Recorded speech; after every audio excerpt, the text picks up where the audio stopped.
Hi everyone, today I'll be discussing a topic of using robots for geoscience. First of all, I like to acknowledge incredible teams and collaborators. As we know, AI is developing very fast recently. The same as robots, we have self-driving cars and humanoid robots. But how can we use robots for geoscience? My statement here is using for geoscience, robots enable automation and scaling of data collection, and machine learning and AI allow automation and scaling of data analysis. It is the intersection of geoscience, AI, and robots that provide us more data and new analysis. And there are many different types of robotic platforms, such as unpiloted aerial vehicles or UAVs, legged robots, autonomous boats, and underwater robots. But generally, a robot integrates four key elements: a mobile platform, powerful onboard computers for real-time machine learning capability, sensors for information collection, and actuators that allow physical interaction with the world. Today, I'm going to focus on UAV and share three applications in geoscience: rocky fault scarps, earthquake surface ruptures, and precariously balanced rocks. So in volcanic tablelands in California, as we can see the figures in the middle panel, we see a large number of rocky fault scarps. And these rocky fault scarps are intermediate between two extreme cases: bedrock fault scarp and sediment fault scarp. Bedrock fault scarp has limited capability of producing rocks, so the result is entire or a few very large bedrock. On the other hand, sediment fault scarp has a limited capability of transporting rocks and grains and resulting in these sediments on the photoscarp. So rocky photoscarp has a very nice trade-off between the production rate and the transportation rate, leading to a very interesting and noticeable rock distributions on the scarps. We hypothesize three major processes to model its production and transportation of the rocks on the scarps. First, the cooling of volcanic tuff forms those columnar joints, which are those large boulders, and then with tectonic faulting, create displacement on the scarps and breaking those large boulders and exposing them to the surface. And with continued tectonic displacement, the rocks and the interface is further fractured. Um, and the rocks on the top on the top may be toppled and fractured into smaller pieces, which is referred as geomorphic fracturing. So how do rock and their distribution, such as size, shape, orientation, provide evidence for the formation and development of photoscarps? To answer this question, we need to map rocks. Hannah Scott was a master student at ASU. He actually went to the field and spent 2 days mapping 250 rocks, which was already efficient because it was hot outside, but still there are too many rocks. And then we deploy UAVs and capture aerial photos over the photoscarp. And using a technology called structure from motion, we build a high resolution also mosaic and a digital elevation model. Then we applied a neural network called machine learning model called mask RCN to detect individual rocks. So mask RCN is a deep neural network, is a supervised learning, and it will input is the FOP image tiles of the also mosaic and the DEM, and then it will generate the outline of individual rocks as a polygon. Because the high resolution of the also mosaic from the very close range UAV data, and we can detect rocks as small as 4 centimeter. And then we build a semantic map, which is a very important concept throughout this talk. So here you can consider a semantic map as a shapefile with polygon vectors. Other here is just a visualization of different rock size. And with this semantic map, we can do some statistical analysis and answer some scientific questions. Within this 200-meter by 500-meter study area, we are able to detect more than 200,000 rocks. And on the photoscarp segmentation alone, there are more than 30,000 rocks. And based on the semantic map, we can calculate the rock size and get its grain size distribution. And we approximate individual rocks with ellipse, and we can use its major axis to represent the rock orientation. And the eccentricity from the ellipse can also be used to indicate how narrow a rock is. And those Ross diagram is used to describe the orientation distribution of these rocks. So you can see from those Ross diagram, most rocks are either perpendicular to the photoscopic trace or perpendicular to the photoscopic trace. And from the eccentricity distribution, there are more round rocks than narrow rocks. And this may seem obvious. There are, of course, many rocks on the rocky photoscopes, but what I'm really excited about is that we can really measure them and quantify the rock distributions. And then we can use it to do statistics and analyze the relationship with geomorphology. On the top left panel, those red dots are actually rock polygons, and this curve is the scarp height, cross-section profile. And the bottom left shows the frequency of the rocks from the hang wall to the footwall, and hang wall to the footwall. And let's first look at the footwall. There are some small rocks on the footwall, and those are debris lag from the fracturing and weathering of the original volcanic tuff. And on the top of the footwall, of the edge, the rock size is about 1 meter, and those are columnar joints. As we move downward, we will see the rock size decreases to 6 centimeters, and this is a result of geomorphic fracturing. And here we can see there are some large boulders here and here, and those we believe are rocks toppled and transported from the top to the hang wall. And we also estimated the correlation between rock size and the photoscarp height. As the photoscarp height increases from 5 meters to 25 meters, the median rock size decreases from 22 centimeters to 15 centimeters. And those median rock size primarily come from the rocks at the interface because of their large numbers. And those rocks are actually indicator of the geomorphic fracturing. So higher photoscarps, there has been more geomorphic fracturing leading to smaller median rock size. And higher photoscarp, as the photoscarp height increase, the largest rock on the top also increased from 1 meter to almost 2 meters. And higher photoscarps has more tectonic displacement, so which leading to a higher likelihood those large boulders on the top get popped up and exposed to the surface.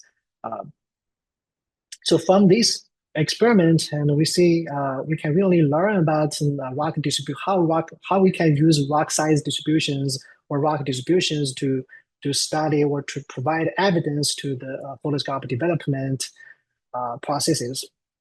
And now let's look at how this is useful in terms of autonomy. And Tyler was already efficient. He mapped 125 rocks per day. And by using this UAV and machine learning, we can map much larger number of rocks in just 2.5 hours. The question here is, if we want to map this number of rocks, how many days does Tyler need? And turns out Tyler needs more than 4 years, no holiday, no weekend, just keep mapping. And also, this is just a small area, as you can see within the white box. This is just barely you can see on the map. If we want to map the rocks on the entire volcanic tableland, that would be mission impossible for human mapping. Okay, let's switch the topic a little bit to earthquake trigger the surface ruptures. Why do they matter? They help us to understand the rupture mechanics in shallow crust. For example, one mysterious in earthquake science is shallow slip deficit. Uh, in modern measured earthquakes, in many modern, not all, many modern measured earthquakes, we see the slip at the in the shallow is much less than the slip at the depths. This is a huge mysterious. Um, is it a problem of the inverse modeling, or it is a limitation of the observation? Because currently we only consider the primary rupture, and there are, of course, in many cases there are secondary or micro ruptures, but which has not been considered in the modeling. And this is all, and those surface ruptures are plastic deformation, so they contribute a large part of the energy dissipation. So if we can if we can measure all the primary and secondary ruptures, that can give us a better or more accurate estimation of the energy dissipation. Also, this is very important for hazard analysis and geometric patterns from earthquakes, and that can help us to predict the earthquakes in the future. And of course, this surface rupture data provide direct data for seismic hazard assessment. What I mean is it's very important to include the secondary and even micro fractures in probabilistic fault displacement hazard analysis.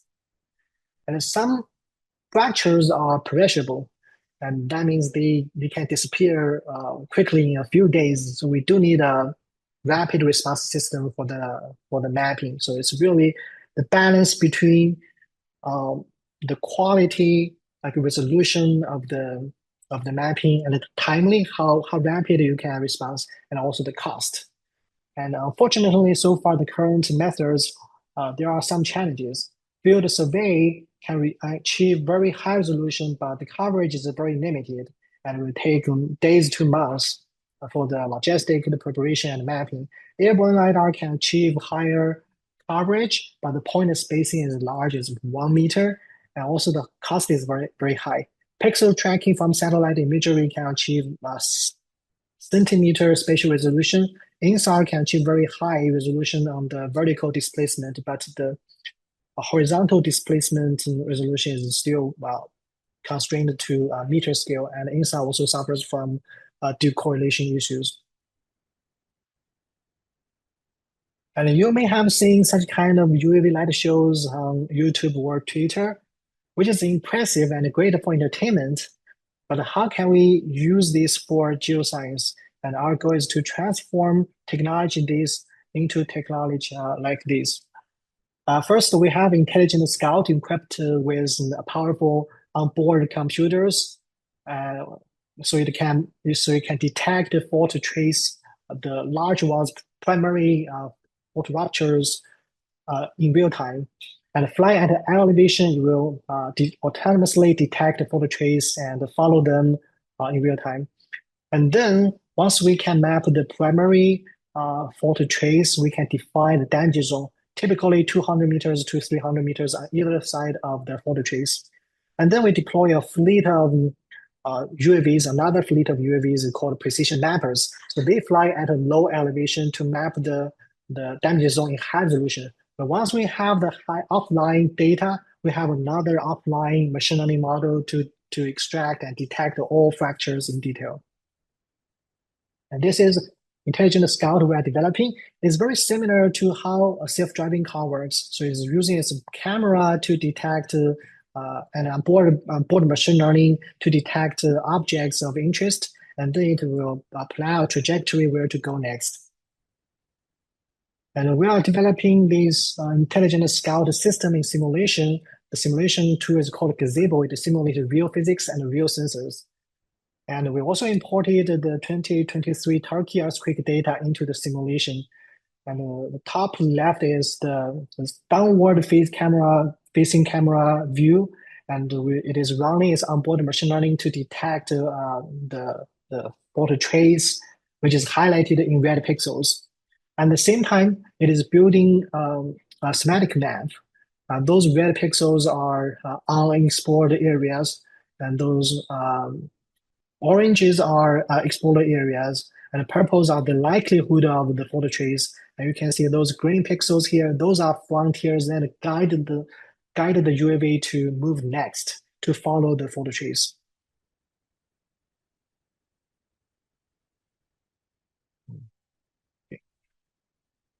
And once the intelligent scout defined the location of the photo trace, and we get the outline of the danger zone, and then a fleet of UAVs are deployed flying at a low elevation to map the danger zone in high resolution. In this case, we simulated the 5 UAVs, but this can be scaled up to tens or even more, which uh, is extremely helpful if we want to conduct a rapid response to earthquake to cover a large area. And this is the ground control station I have developed to control and manage multiple UAVs for field mapping. This is designed for mapping, uh, and this is very important because controlling and managing a fleet of UAVs is not easy, and there are many safety issues. And this system can really manage this entire fleet of UAVs for field mapping purpose. On the right is the precision mappers I have developed, and the system and the hardware are designed to ensure the safety for UAV fleet and also for the precision mapping. And after the mapping and we get the high resolution also mosaic, then we can have another neural network to detect the all the fractures in the map. And this project is still in process. It finished the hardware development and the software development and hardware, some hardware test and Caltech, and moving to ASU and keep working on this. And actually, I'm looking for funding to finish the system integration and start a serious data collection and analysis. Let's do a fun mission planning. See, our goal is to map the fault damage zone with fault about 3 kilometer long, and the damage zone west is 300 meters on either side. So how can the multi-UAV system achieve the mapping? And it turns out we just need 10 UAVs flying at a 50-meter height with 7 meters per second speed, and we can achieve this entire 3 kilometer mapping in 30 minutes. And what we can get is 3 to 4 millimeter vertical and horizontal pixels resolution. And it's $3,000 per the precision mapper UAV, so the total cost is manageable. And can you imagine can you guess how many drones are there for the Dragon show? So there are 1,500 UAVs for the entertainment, but now we just need 10 UAVs for the real science. Okay, we learned about surface ruptures, which can give us ground motion information in an instant time period. But to better understand earthquakes, we also need to understand its history. So we need to look at some indicators that can give us a much longer time frame. So here we're going to look at precariously balanced rocks or PBRs, which give us insights of the ground motion history in a much longer time frame. Precariously balanced rocks or PBRs, they are negative indicators of shaking intensity. So you can see if this is a one PBR and after an earthquake it will be toppled, you can see some of the stability or some of the geomorphology or some of the stability or geometry is changed. But how can we use PBRs to learn about ground motion history? There are some challenges. First, we need to understand its dynamics, which are nonlinear and complex. So the current methods are based on a 2D geometry, which is fine but simplified. And we will see its limitations soon. But even with 2D simplified model, PBRs can be very useful. For example, this is a those are hazard curves. The red one is a hazard curve without PBR constraint. But by adding PBRs, you can see the hazard curve is being, the annual rate of the accidents is reduced. So that means without PBR, we think this area is probably very earthquake active, but by adding PBRs, that indicates it's probably less less hazardous, or the ground motion is less intense than we thought. So the questions here I'm interested are first, how can the dynamics of 3D PBR models improve hazard analysis, especially reducing ground motion uncertainty? Second, if we only look at one PBR, which is typically what most research is doing, uh, the sampling might be biased. So how can we use a large number of PBRs to improve the ground motion estimation?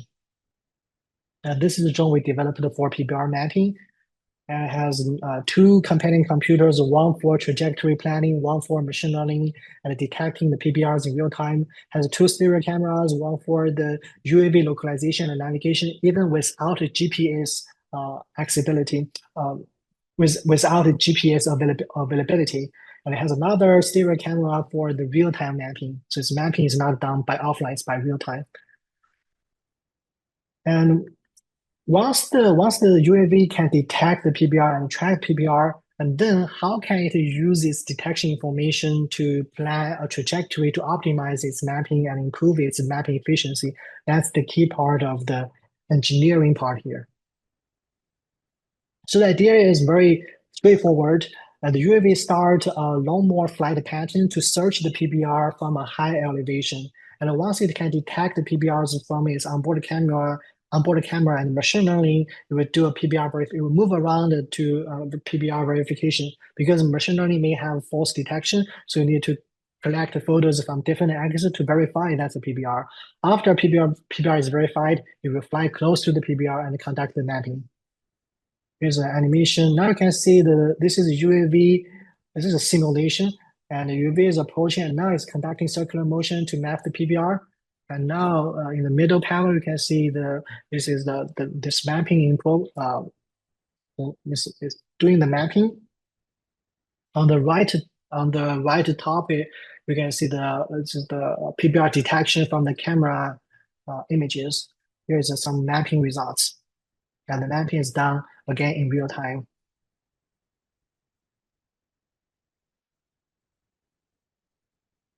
Okay, again, not just about one PBR, and using this robotics and machine learning technology, we are able to detect PBRs in a much larger number.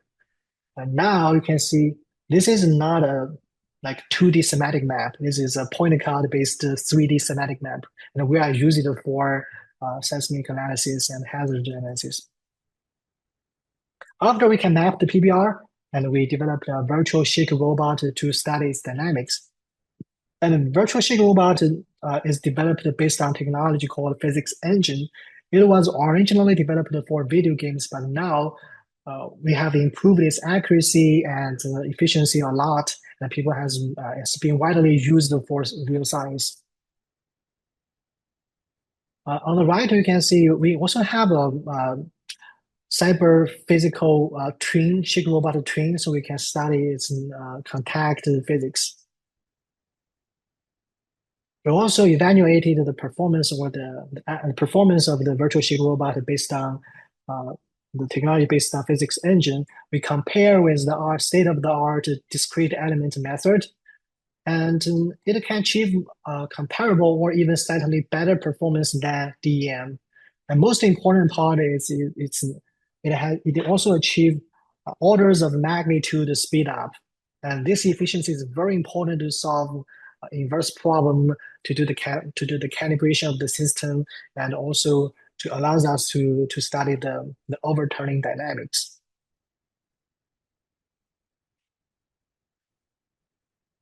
Now we can study the overturning dynamics or the overturning behavior of a rock giving a ground motion, a PGA and PGV by PGA, and if the rock will be toppled or not. If it's toppled, we have a red dot. If it's balanced, then we have a blue dot.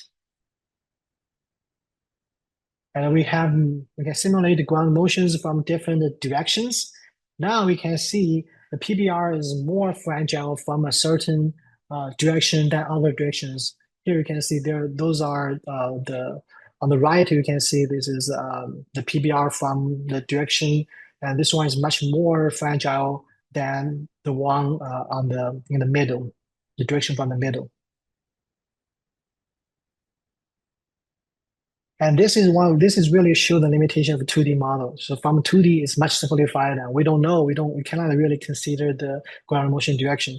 But now we see the ground motion direction has a very huge impact on the fragility. Not just about overturning behavior, we also can use it to study the large displacement behavior. So instead of just looking at its behavior immediately after an overturning, we want to measure its displacement after it's toppled. On the right, we can see this is the trajectory heat map from 2,500 ground motions from this double log PBR site. And we studied the correlation between PBR large displacement behavior and ground motions. What we found is a stronger ground motion produced much larger, has a positive correlation with a trajectory length and the largest instant velocity, which kind of makes sense. So the overturning experiment provide us a upper bound ground motion constraint. So why? If you go to the field and you see a PBR and it is still balanced, the status of it's being still balanced, and there indicates the historical ground motion hasn't been exceeded a certain threshold. So that's an upper bound ground motion constraint. On the other hand, if we see a PBR is toppled and we know its trajectory, say 30 meters, that means its historical ground motion must have been greater than this threshold. So this large displacement really give us a lower bound ground motion constraint. So by the upper bound and lower bound ground motion constraint, that can really help us to refine the ground motion estimation. And not just about the overturning and the large displacement rock behaviors. The rock behaviors can be very complex, can be sliding, jumping, twisting, and the combination of them. And with this tool, we can really look into these complex rock behaviors, and then they can be used as natural seismometers in the field. Okay, let's quickly summarize what we have learned. And we know field work is hard, and robots and AI provide a solution. And rocky photo scarps, we learn about a very important concept, which is semantic map. And from the semantic map, we can study the surface processes from a large data and statistics perspective. And we also move the topic to earthquake surface ruptures. We explain the motivation, why they are important, and introduce some method on the UAV fleet, and they can be very efficient and low cost for repeated and rapid response for hazards. In this case, it's earthquakes, but also can be used for other hazard environmental assessment. And then we look at the precuriously balanced rocks, and this one will give us the ground motion history in a much longer time frame. And we expanded the concept of 3D semantic map to 3D, and we talk about introduce one technology called the physics engine, which is popular and very its efficiency is very important and impressive to solve inverse problems and rock behaviors and probabilistic seismic hazard analysis. And then what's next in robots and geoscience? What if we can have more exploration-driven research? Because most of research is driven by scientific questions. So we define scientific questions and then we think about, okay, what are the evidence we need to look at? What are the experiments we need to conduct? What data we need to collect? And how we should analyze the data. But sometimes we have to explore more and we see something new and then we can answer those scientific questions. For example, from the Mars rover camera, we see a PBR on Mars. At least it looks precarious from this perspective, but we need more definite views to confirm it's a PBR or not.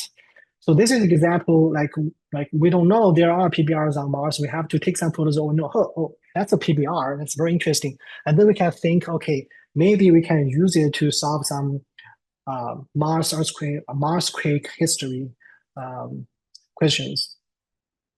And what if we can achieve more active, intelligent data collection and processing? So now we know ChatGPT is based on large language models. They are very powerful, and I use it a lot every day. And there are also large vision models, for example, segment anything model, SAM, and this is developed by Meta, Facebook, and we can really use it to segment any features we want. And that can previously we used mass Gaussian, now we are switching to those more powerful machine learning uh, models for image processing.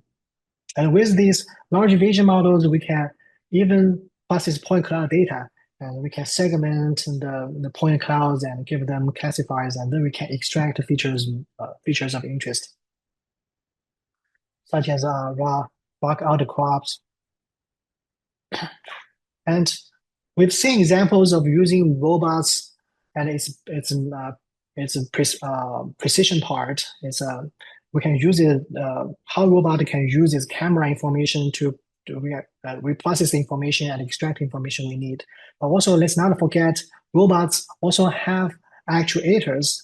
One example is uh, the carbon fiber cables attached to the UAV for communication.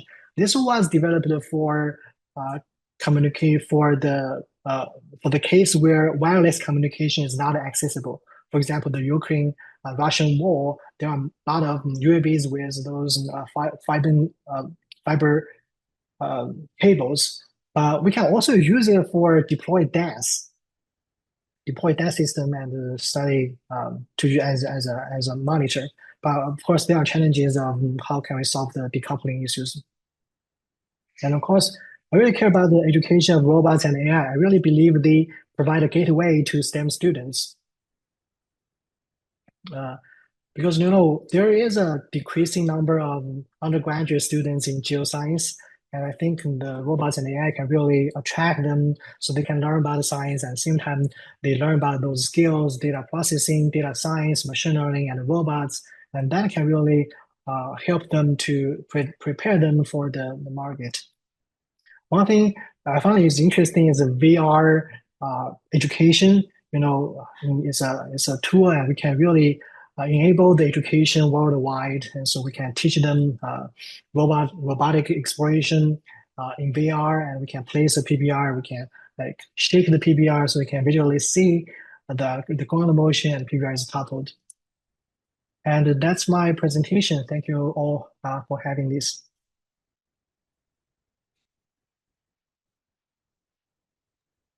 All right, thank you so much, Zhiang, for that great presentation. We have a few questions in the Q&A, and again, if you have any questions that you'd ask, please add them to the Q&A, and we'll go through them. So we have a few kind of practical-based questions to start with. First question is, are the drones you are using in these projects NDAA compliant? How do you address compliance when flying drones in certain areas? NDAA complaint, what does that mean? Could you Um, explain? yeah, I assume similar to just kind of like federal compliance, in terms of regulations for where and how you can Oh, fly drones. yeah. There's a transition. So when I started some of my, UAV project, I started using DJI drones. But now, especially in December 2025, there's an official ban of DJI drones. So there's probably not sure about the universities still have access to UAV drones, but there is a demand of reducing UAV drones. So we realized that, and we developed most of the drones by ourselves. We still use some components designed and imported from China. We cannot do that. We cannot really build drones made, designed, assembled in US, but we designed and imported part of the sensors from China and the US, and we put them together in here, and and that can really avoid those regulations. But of course, the cost is more. But that's a trade-off. All right, great. Yeah, and it seems like the NDAA, National Defense Administration Act. So again, all Yeah, kind yeah, of I think the so. Yeah, regulation side. yeah. All right. Next, also kind of like logistics related question. Do you anticipate the logistics of shipping a full UAV fleet to be a limiting factor in a rapid earthquake response? Logistic is something I'm always thinking of. It is not easy, and especially if we design and assemble our drones by ourselves, there's no way you can put them very compact. So what I'm doing is I'm also learning about how people in industry pack these drones. You know, if they want to deploy a light show with 1,500 drones, how they pack their UAVs. So there are some designs that can help us to optimize the process, but it's not easy. Okay, looks like we have another question in. Have you used robots to access tops of heavily vegetated areas near vertical slopes for in situ measurements and or sensor deployment? Uh, Yes, but not for the topics we talk about today. I used the UAVs to study tornado damages in Oklahoma because, when people talk about the tornado damage, they're talking about the urban area, but the tornado could also cause serious damages to the vegetations, the crops, and we use the UAVs and the multi-spectrum camera and LiDAR to measure those vegetation damages.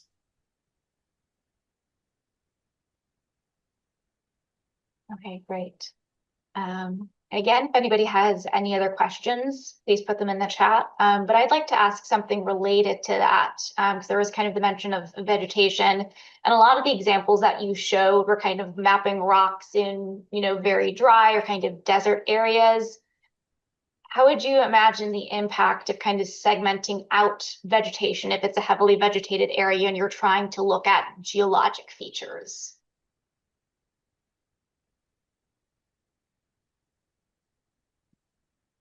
Yeah, there is a multiple phases of deploying those technologies for real application. First one, of course, is development and the system test, and then we need to test the system in some very more obvious, more achievable environments like a desert where vegetation is not a big concern. But for the PBRs and the earthquake triggered, the earthquakes, first we are looking at in California and especially the Sierra Nevada, and many parts of them is primary desert. So that shouldn't be a big problem. For PBRs, they are granite and there are also less vegetations. And one thing we really want to achieve is how we can really utilize the intelligence, which means the onboard computers on the UAVs to help us to address these problems. So if the UAVs can detect rocks, of course they can also detect the vegetations. So how then once it can detect the vegetations, how it can achieve a more intelligent trajectory to avoid them and achieve a more targeted mapping for those features of interest. That's what we are trying to do here. Thanks. Looks like we have another question in related to PBRs. So for PBRs, have you considered, instead of mapping each PBR individually, that varying camera angles across a wider area is used perhaps at a lower height in order to balance coverage and efficiency? It'll depend on the camera resolution, but this is a commonly done technique in topographic mapping for complex terrains. Yeah, uh, I think that's a very good point. The camera different like configurations or specs of cameras like wide angle or narrow angle telescope. They can really help some part of the challenges in PBR studies. For example, if we have a wider angle at a high elevation, that can help us to expand the searching area. But for PBR, the mapping part, in terms of the mapping part, not about the searching part. In terms of mapping part, what we care about is the full geometry of the PBR, especially it's the geometry at its base, the contact. Because because we learned the smaller change of the base contact that can really affect the overturning dynamics of PBR. So that's why we just utilize certain cameras or certain stereo cameras, and we do a very low elevation. We fly very close to the PBR, and we conduct a circular motion and get a full scanning of the PBR body. Thanks. So next question we have is, do you have experience with autonomous deployment from a station, for example, for a repeated survey of that same area on preset times? How far away are we from that? That's a very good question. Last year we have Los Angeles wildfire, and I actually did a lot of I was still in Caltech and I did a lot of field mapping. We choose one catchment. Catchment is Bailey catchment, and we have repeated UAV mapping over the catchment because we want to monitor debris flows and how the tomography change with the rainfall rainstorms. And but there's one thing is in terms of the hardware, you can have a station. You can set a station here so the drone can take off and do the mapping and come back and charge itself and repeat the mapping. The part is so far there's no such kind of station developed in US.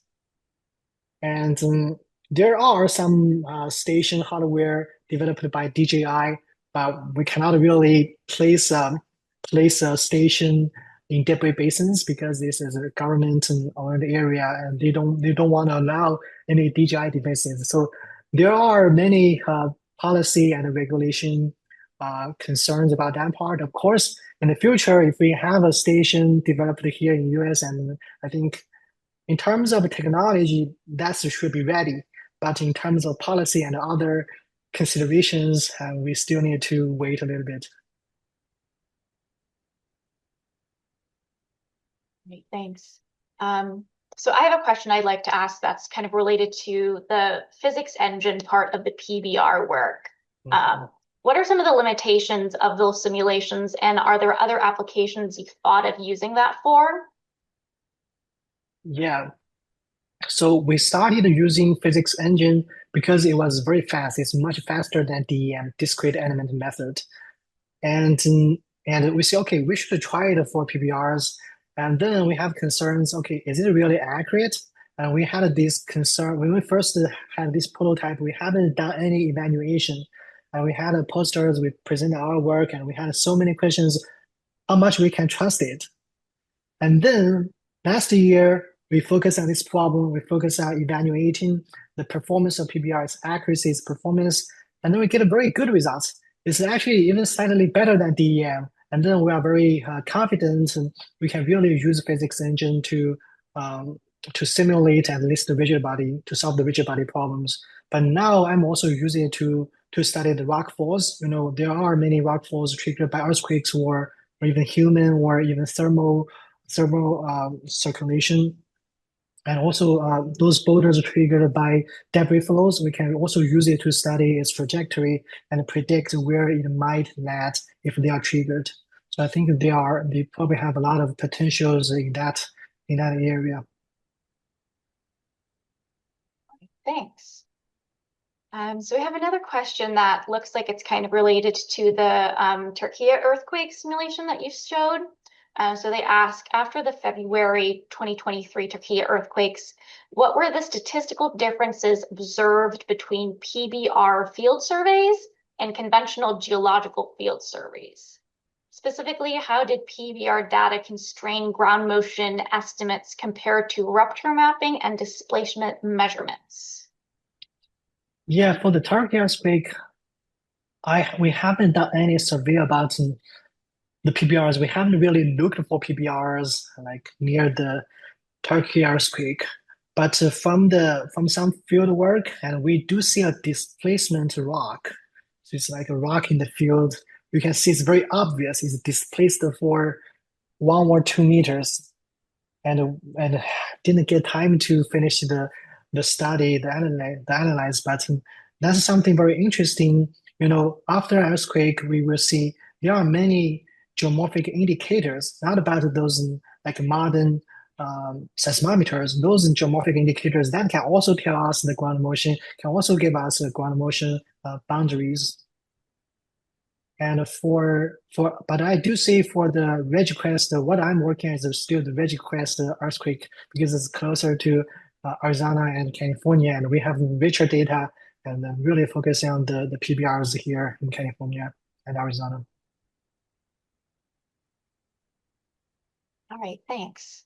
Let's see. It looks like we have another question here.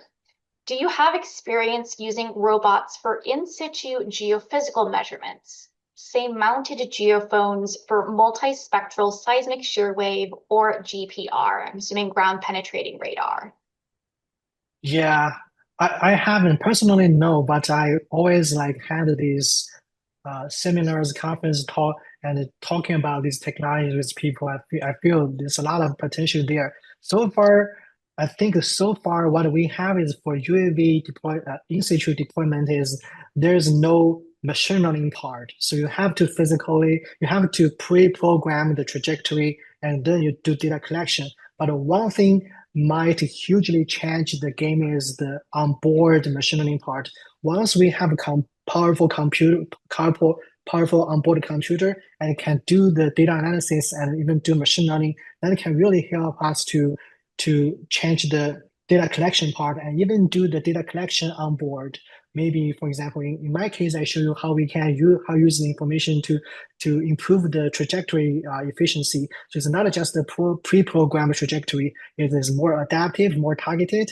I think I think that's a great opportunity for future work.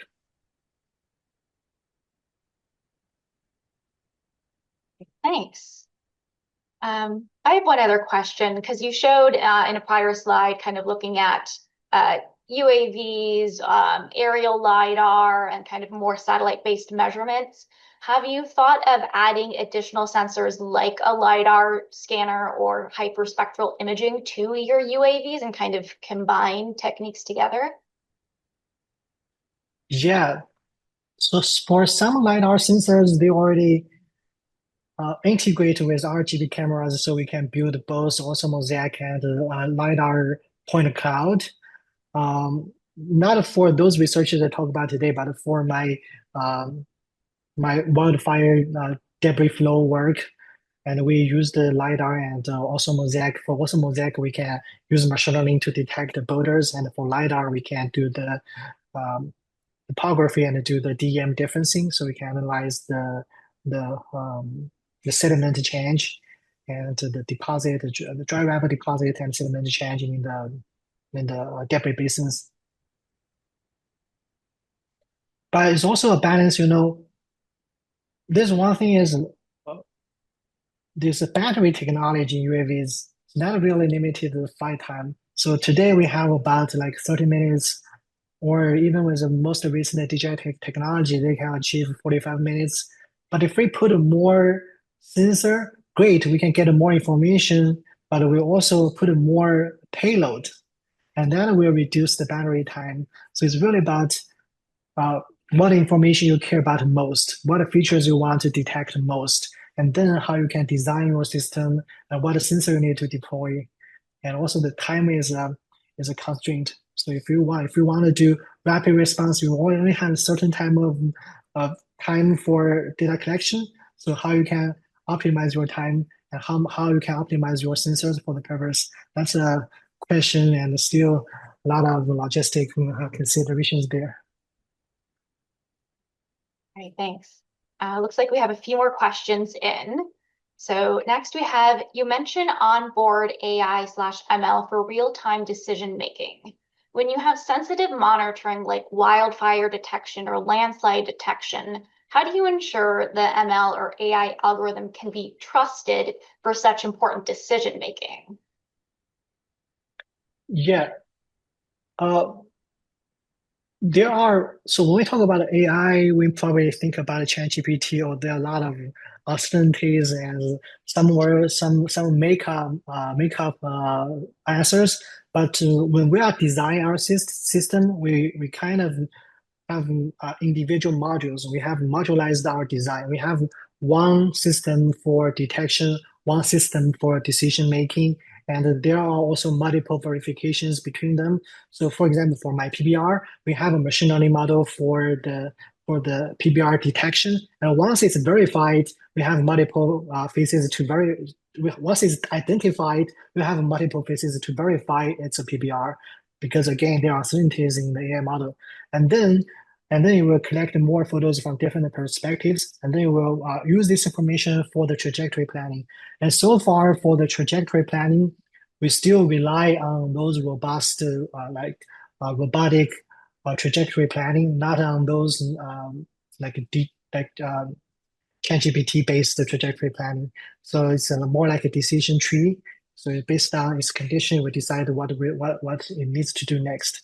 So there's a way. It's all about how you design the entire system, so you can make it more robust and more safer and more efficient to achieve the goal. But this phase might change in the future because now we have AI agent. So it's not just about the ChatGPT. It's like dialogue style AI. You can put an entire agent for you, and where you just give it an answer, will give you the entire process, entire design, the entire system. You don't need to do anything. Then that I haven't. I think that's very promising in the future, but I haven't really looked at the technology chain there. But I think that might change the game in the future. Thanks. We have time for another question or so. We have another one in, so if you have any last questions, again, please type into the chat. But this question says, in the Turkey earthquake video, the one with the drones flying over the fault trace, it looked like there were wavy ridges almost perpendicular to the trace. Were those real or just an artifact from the video? Those are not ruptures from earthquakes. I think those are just the roads, like people walk, like trails. People walk where the truck, so they can see the lines there. But I don't think those are ruptures, earthquake trail ruptures. For Turkey earthquake, the surface ruptures is more ideal. So it's not as complex as Ridgecrest. So Ridgecrest, you can see there are all kinds of surface ruptures, like they are perpendicular, triangle, different, very complex and geometric patterns. But for Turkey earthquakes, the geometric pattern is much simpler. And I remember last year, just a few months ago, there is a UAV data released for the Turkey earthquake.